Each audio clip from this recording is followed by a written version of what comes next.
We are Yeah. live. Yeah, we're here. We're doing it. Yeah, And you're from an undisclosed location? I'm in an undisclosed location in Western Massachusetts. Yes, and the cats are not in the room, so they won't be getting in the call. But you didn't want to be on the podcast, or she didn't want to be on the podcast. So Well, it would be couldn't nice stay. if they were. Yeah, but you never Yeah, know. Yeah. but if I hear scratching at the door, then I'll let them in. Um, yeah. Anyway, so I guess we should start. Start. And why don't you go ahead and do the honors this time around? I will do that. All right. Well, good to see you again, John, as always. Nice to have this time together. You're from a new Yeah, location. But, I'm from a new location, not far from your location, actually, only about a half an hour, not even a half an hour away in Western Massachusetts. And hope to be up here with nice weather, but it's been pretty much raining. yes, nonstop for a while.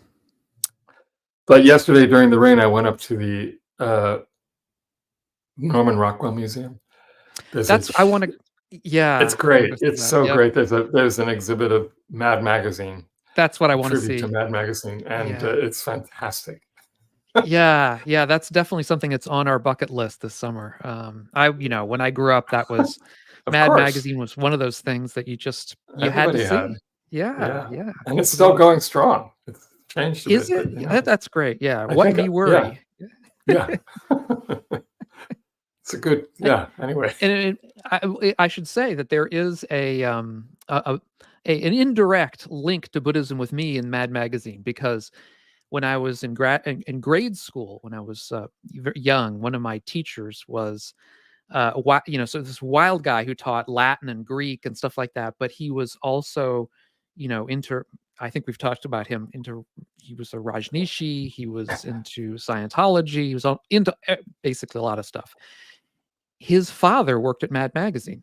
Oh wow! What was his name? Yeah, I don't remember the father's name.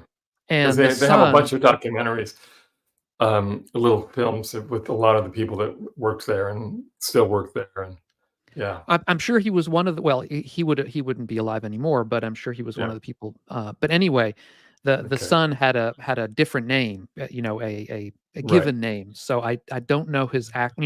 At the time I would have, but that's a long time ago, and I don't remember what those. But in any event, we did visit Mad Magazine once. Oh wow! When I was a kid, I noticed we have two people online, one from Australia and one from Spain, who probably don't. Well, maybe Sundar Psyche in Australia knows about Mad Magazine, but it was pretty much of an American phenomenon, I think. Although I could be wrong.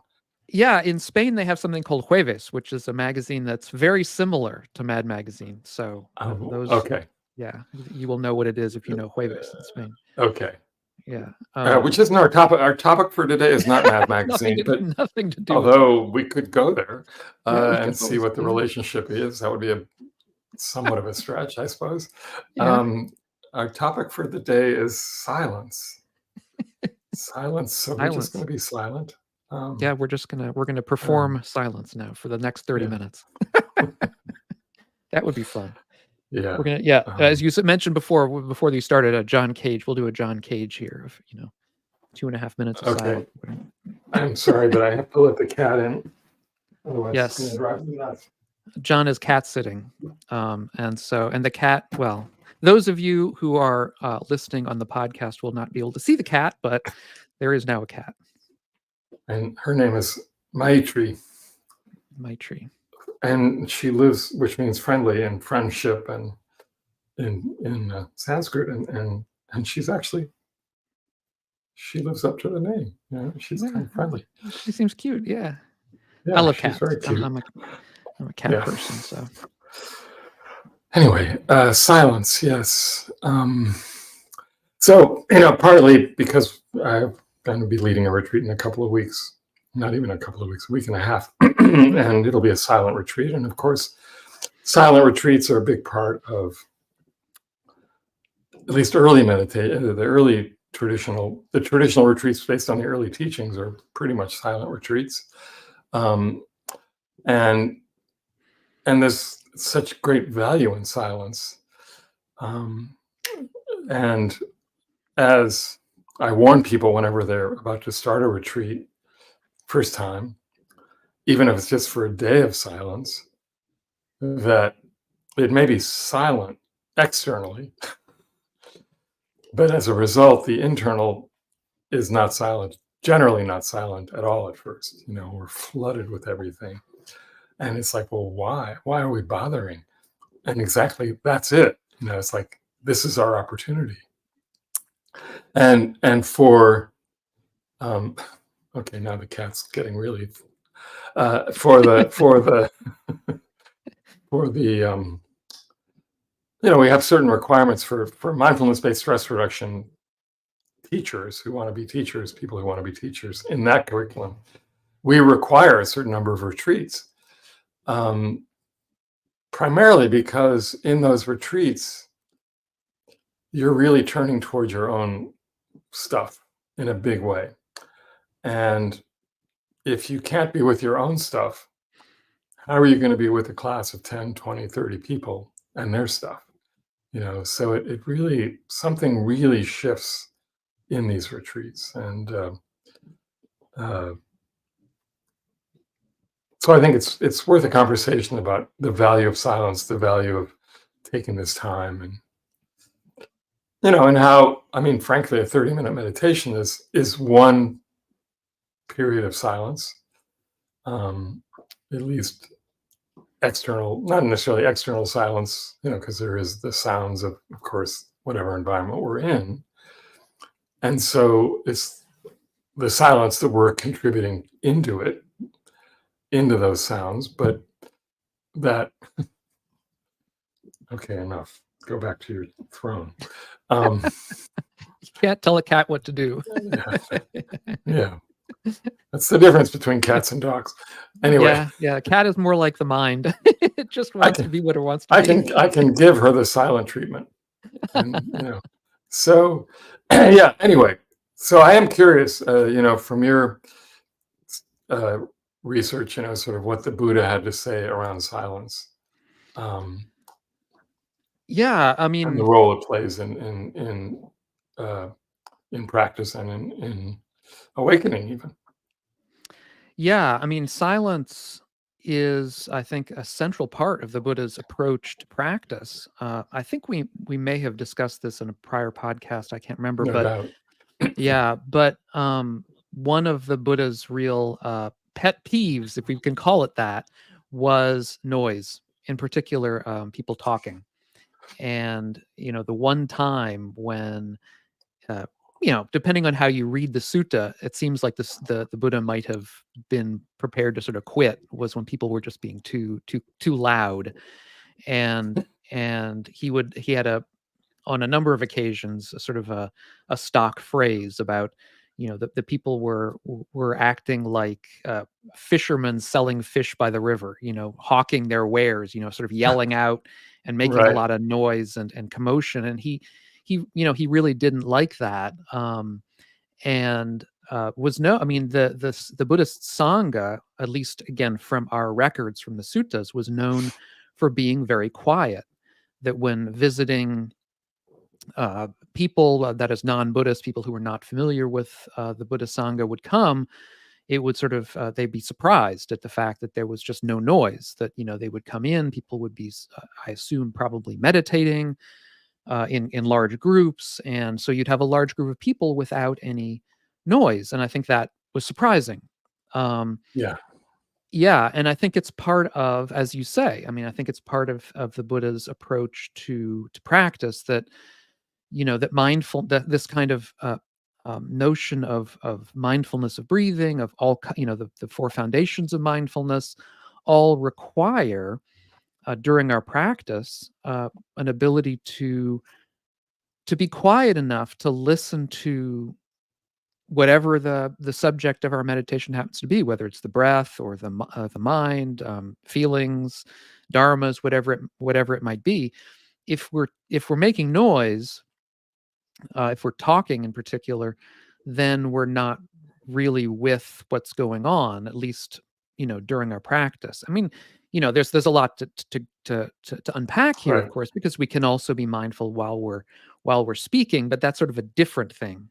Um, so we have actually, I should say, we have a comment from Sundered Psyche, which I will put up here.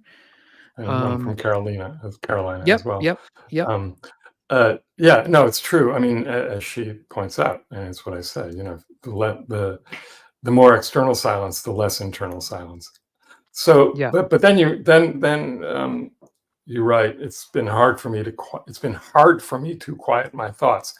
That's because you can't quiet your thoughts, yeah, yeah. right? And the idea that um, the idea that we control our thoughts is what's challenging, and we discover that when we're in silence. In other words, that moment when the external world is silent, or as silent as possible, and of course, depending on where one retreats, that may not be possible. And a lot of the retreats I know that I've heard of, I've never been to retreats in Thailand, but a lot of them are near very noisy places. And so it's not necessarily even that the external world is silent, but at least when we're not contributing to the sound by talking, and we sit in meditation, and of course in meditation itself we are exploring the internal world of our mind, and naturally we notice how noisy the mind can be. And then the mistake we often make is trying to like silence the mind in a very kind of uh, as if we can Force, just, forceful yeah, way. forceful way, yeah, Yeah, as if yeah, we can just do that, yeah. and some people can actually. I mean, in terms of like, I'm just going to keep coming back to the breath, and keep coming, and eventually my mind will just get quiet, maybe, maybe for a moment, right? So, for me, when, and this is inevitable. I mean, it's inevitable that when, we sit, whatever is present in our mind is going to get very loud and very demanding. That chatter is just going to happen. And so I encourage people to actually attend to the silence between the chatters, Mm, in a sense, right? Because when you attend to the silence between the chatter or between the thoughts, um, and you just recognize that there's the chatter, right? Then the chatter just flows by. But occasionally, and an image that I've heard used is like the image of a train, right? And so the so we can think of the train of thought, right?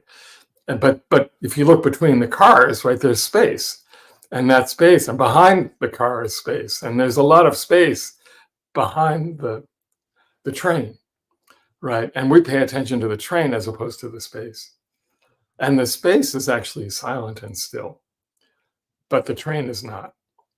And so, if we open up, then something shifts, and then silence is possible. Silence of the mind, the quiet mind, at least. And maybe we can think of the difference between a silent mind and a quiet mind, because when a quiet mind is a mind that, for me at least, is not taking a it's not engaging me. I can just, it's there, and there's thoughts happening, there's images coming by, there maybe the occasional earworm of music or something that comes up, but it's not to the point where I'm getting drawn into it. And so it's there, and it's surrounded by silence and stillness, and so there's a feeling of shamatha, of calmness and hmm. quietude. Yeah, Um, so and then when you're doing it with a group, then it's another matter altogether, because there's something very powerful when a group sits together in silence, yeah. particularly um, even in the midst of sound. I'll never forget I know we've talked about this once before.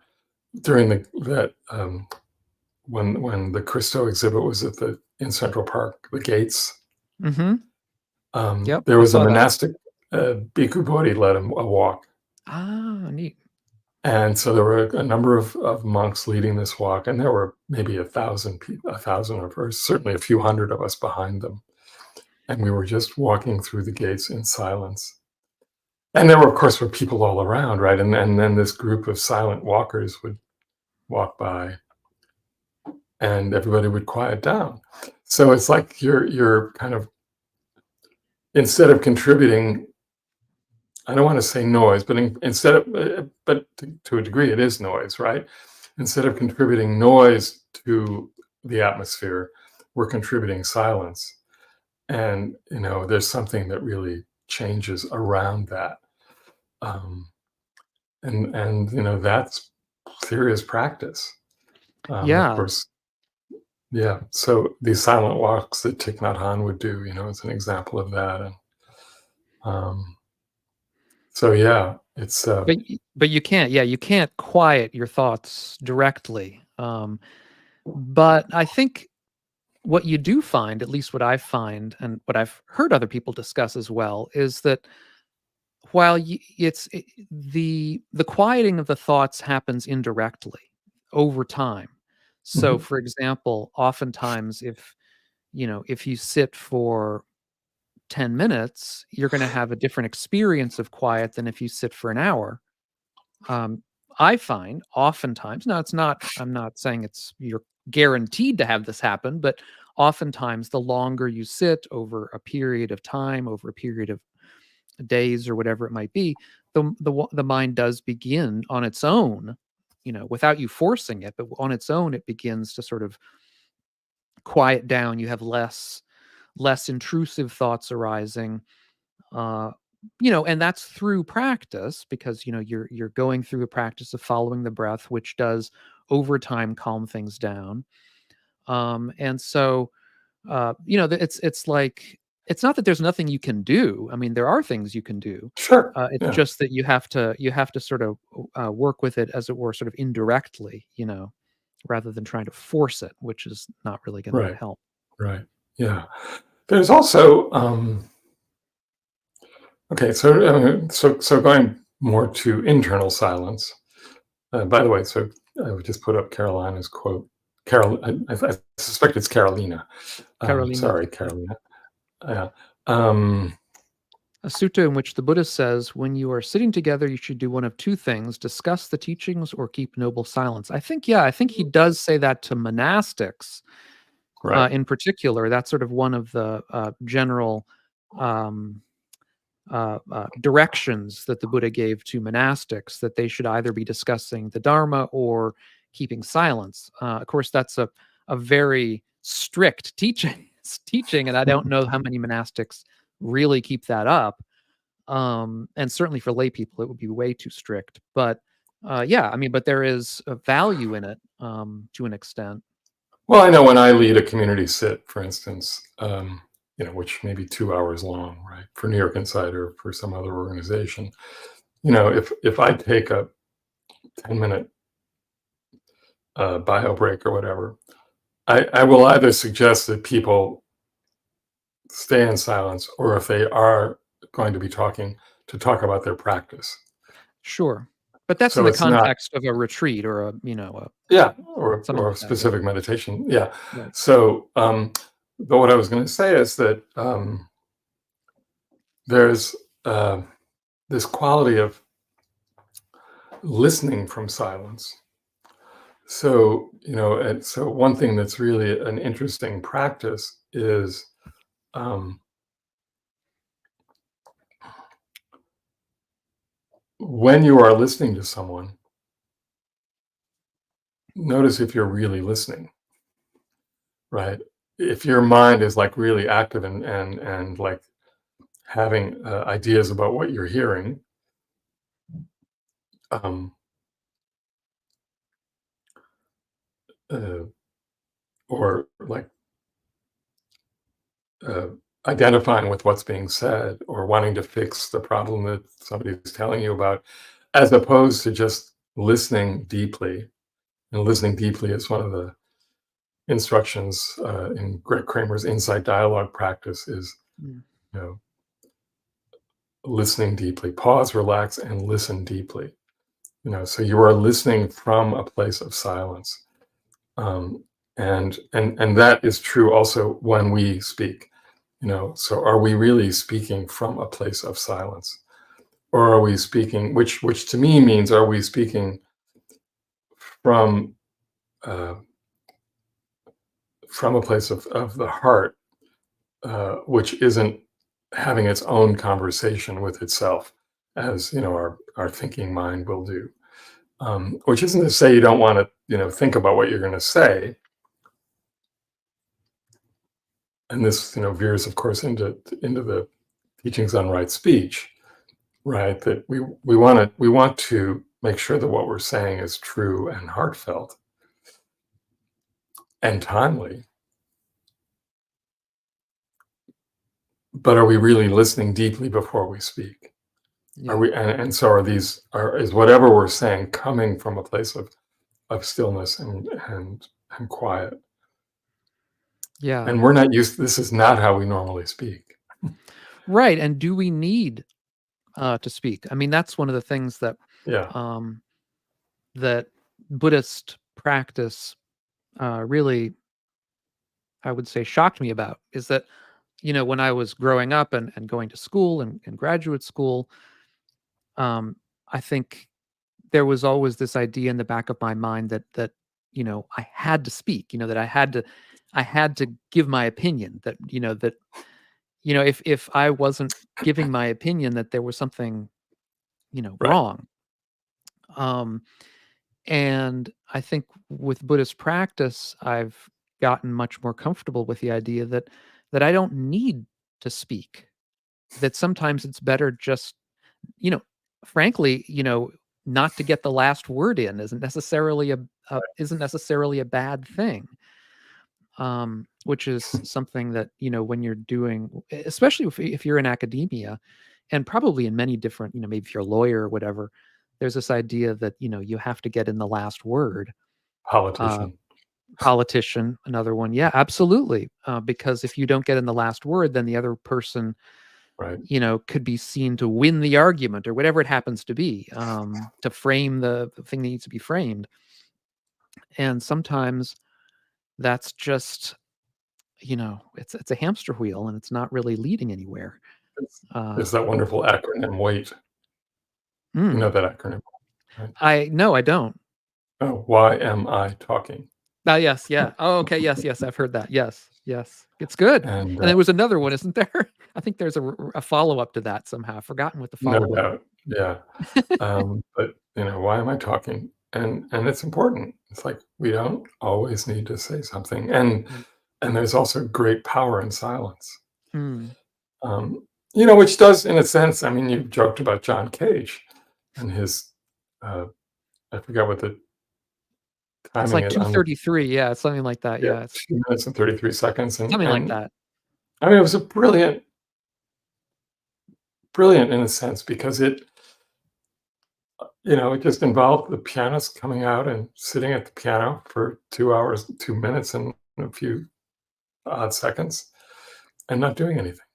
Yeah, And so the music was whatever was happening in the midst of that, which might have been yeah, nothing, or it might have just been the audience stirring, wondering what was going on. But then, just in terms of, just talking about music, is that music without silence would hardly be music. I mean, in other words, it's the space between the notes that actually creates the music in a sense.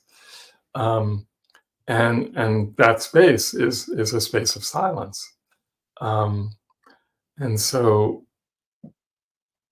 that's one example, but also, um, when it comes to speech, I mean, one does wonder, like, how different the political world would be if everybody practiced A, right speech, and B, just taking a few breaths before they open their mouths and letting the silence actually have its power. Um, and uh, and Well, and we're going to also, be hearing. uh, I was just going to say we're going to be hearing mm, a lot of unskillful speech out of politicians, for the next month and a half, um, and it's going to get pretty exhausting. Um, Entertaining, I suppose, in its way, but it's challenging to listen to this. Yeah. yeah, no, I was going to say the other part of that, listening from silence, which is, I think, would be great if it were able to be done in politics, is, to be able to engage with the other person's opinions from a place of charity, rather than Mm, from a place of assuming the worst. And this is something that I think, well, it infects all of politics, of course. It also infects a lot of online discussions. There are some online discussions I've been partied, at least watched. I have not engaged in them, but I've watched them, yeah. and you see certain people whose approach to conversation is to assume the worst from the other person, is not to interpret what they're saying charitably, but to interpret what they're saying as if they're an idiot, basically. Um, and and those kinds of conversations are just, I mean, they're, in the first place, they're not very useful. Um, and in the second place, they're exhausting, frankly. Yeah. And Yeah. a lot more, I mean, we have to live in this world together. And so, um, in order to make the kinds of, uh, deals and all the things that we have to do, and to live together, we've got to come from a place of charity. And I think that your, the sort of Buddhist idea of right speech, and of coming from a place of silence, in the sense of really listening to what the other person has to say, and to try as best we can to be charitable to them. I mean, of course, we're going to disagree a lot of the Yeah. time, Sure. and we can't, we shouldn't lose sight of that. But nevertheless, we can at least try not to make things worse. And we can disagree without always needing to be right. Yeah, You know. So if we um, all think we're right, so it just yeah, goes without saying that that's when we say yeah. something, we think we're saying the right thing. But But that brings, I mean, this, of course, veers into holding to views and all fixed views and all of that. So it's exactly. like Yep. another podcast. Yeah. Um, Yeah. and Yeah. Carolina says that silence is an act of compassion. It can be, yeah, absolutely. for sure. I mean, it depends on the intention with which we do it, of course. I mean, silence can also be lots of things. I mean, silence can be non-compassionate sometimes. I mean, you have to be Yeah, that's careful. actually, yeah, because that totally depends on, and this is often, if you grew up in a house where the silent treatment was punishment, Yeah. then the way you respond to silence, especially on a retreat, and this is one of those kind of warnings that we give on a retreat, because it's not just that we're in silence, but we also tend to reduce sense doors, or protect our guard our sense doors. So we're not necessarily looking at each other either. So there's silence, and there's kind of uh, not not directly looking at someone, um, and that for some people can be quite triggering of past childhood trauma or whatever. So one does have to guard against that, and at least speak to it and recognize that it's possible. Mhm. Yeah. No, I was So gonna say also that I was on a very short retreat a few years ago. It was only, I think, a couple of days long, and we could go home. It was not well, it wasn't much of a retreat, but it was silent. And I remember one of the mhm, people there who, um, really had trouble with that. And she was in the sort of, debriefing after the retreat. She mhm, was she was talking about, in particular, how I almost want to say how offended she was that she couldn't speak during lunch, because I think, it's, I guess, in wherever she grew up or wherever it was, that the idea of not speaking to one another during a meal was sort of felt to her aggressive, and probably in the same way you're talking about. Maybe she did grow. I don't know her specifics, but it Yeah. was just a very interesting thing that somebody was so triggered by, the quote unquote requirement.